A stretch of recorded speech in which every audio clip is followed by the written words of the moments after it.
I have been playing StarSector for a while now. This video started something insane. And now it is time to remake it. New update and tons of hours added to the playtime. Watch till the end, where I will give you a few more tips. Let's do this, boys. Early game ships, and what's the better way than start with Hammerhead class destroyer? In the most recent patch, our boy got nerfed, but it's still a beast. Speed, combined with a great firepower, makes the ships absolutely crazy. Even the special ability increases the firing rate of all your weapons, which makes you burst down your enemies pretty fast. And this beautiful thing can take out even larger enemies. Hyper velocity driver and heavy mauler are great options for long range. You can also swap it for some short range fun. Here you are looking at Drover, a carrier, and carriers, boys and girls, are pretty strong in this game, so this thing is a great way to start off your game. Longbow bombers and kinetic bombers are great choice. Although the thing costs 15 points to deploy,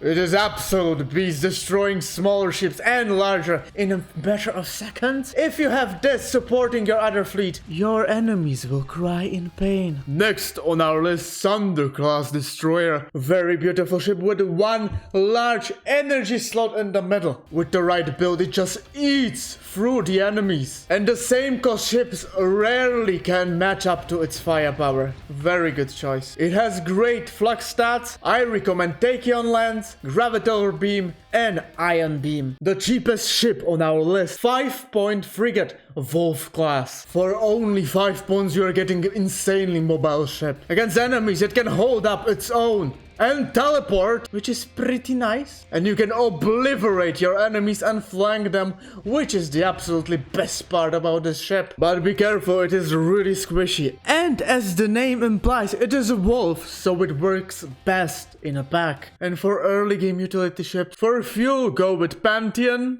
Buffalo as a freighter, so cargo space, and civilian transport. For people, this ship works well even to the mid game. And now we will divide the ships between who should play it, player or the AI. As for the player control, Hammerhead and Thunder are great choices. AI gets Drover, Wolf, but also it can get Hammerhead and the Thunder. Some ships are better in the player hands and some in the AIs. And with these ships you can smash the early game, like you can smash the like button and make the life of a university student just so much brighter. Boys and girls, let's dive into the mid game. Let's start with apogee.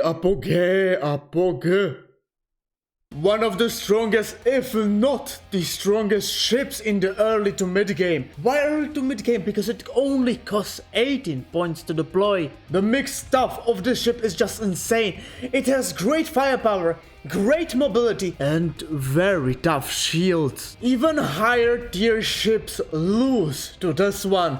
It is insane. And what I love about this ship the most, it is the reliability.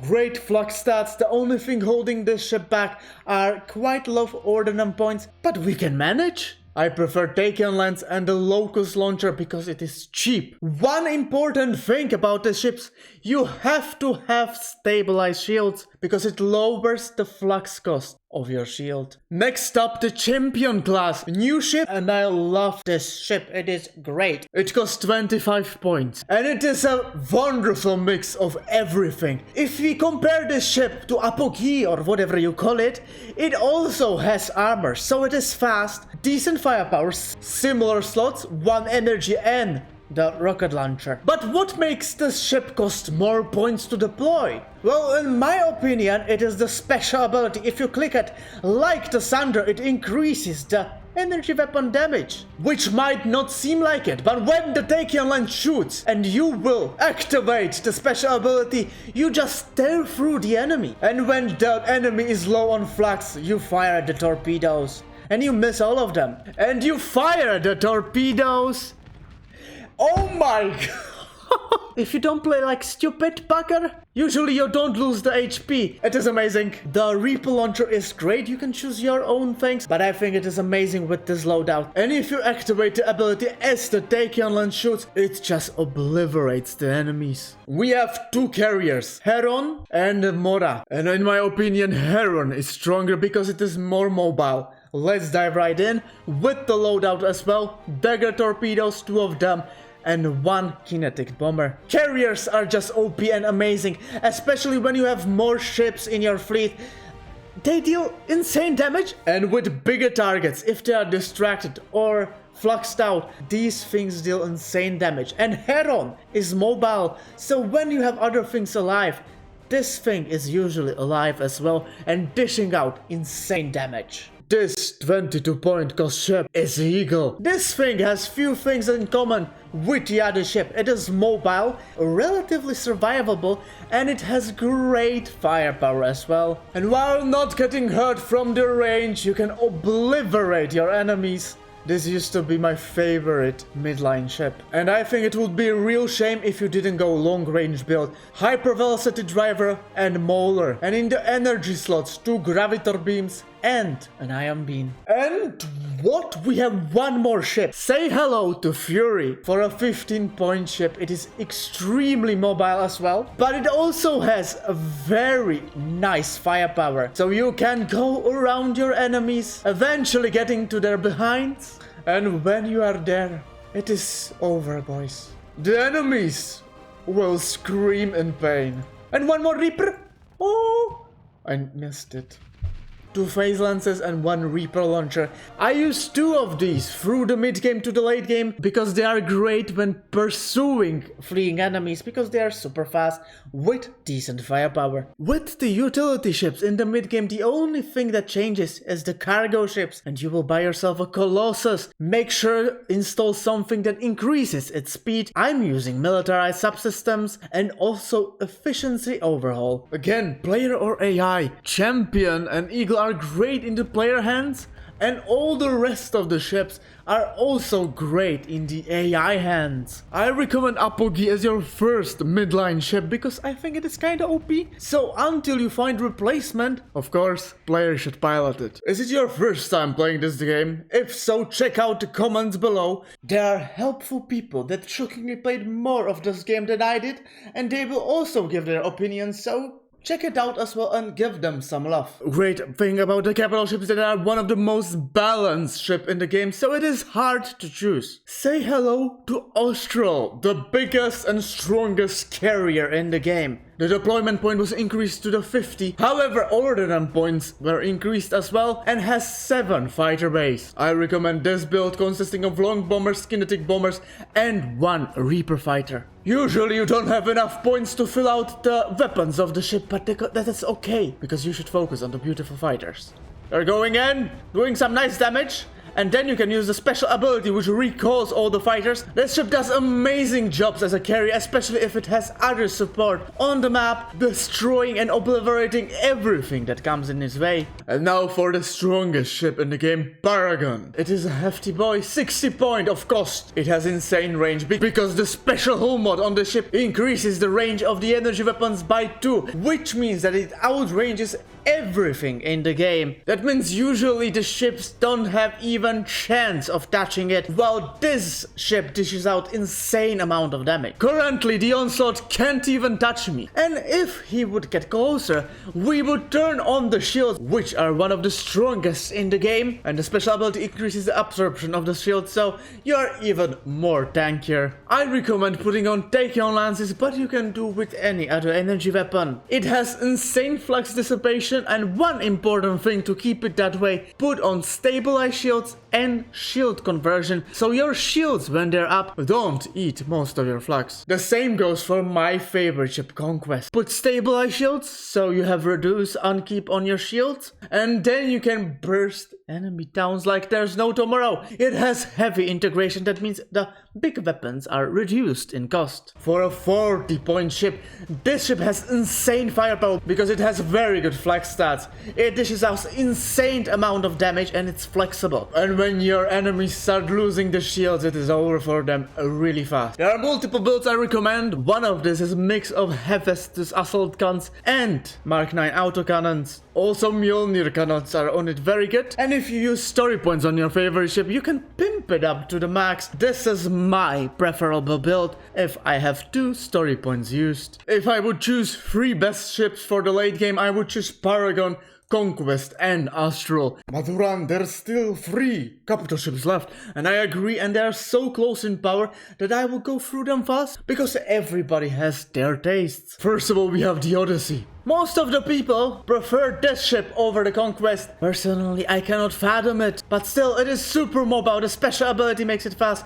It is super good at flanking your enemies. If you want mobile capital ship, this ship is amazing for you. 2 large energy slots, it has great firepower. I recommend putting Tachyon lances on it and Hurricane missile launcher or any missile launcher, because usually you will fire with one side and the rocket can loop its shells over it as well. One tip I have: don't spend your points on fighters because this ship doesn't have many ordnance points. It is better to equip it with weapons and necessary mods. Onslaught! Yes, this is the chunky boy of capital ships. It is insane, recently got buffed, and it does just some insane things. Insane survivability and insane firepower makes the ship absolutely deadly. In one-on-one fight, close range, this ship is brutal. But why do I prefer this ship over this one? There are fights you will win, where you can use anything, and there are fights that you will probably lose. This ship cannot disengage from the combat. It will do insane amount of damage. It will survive long.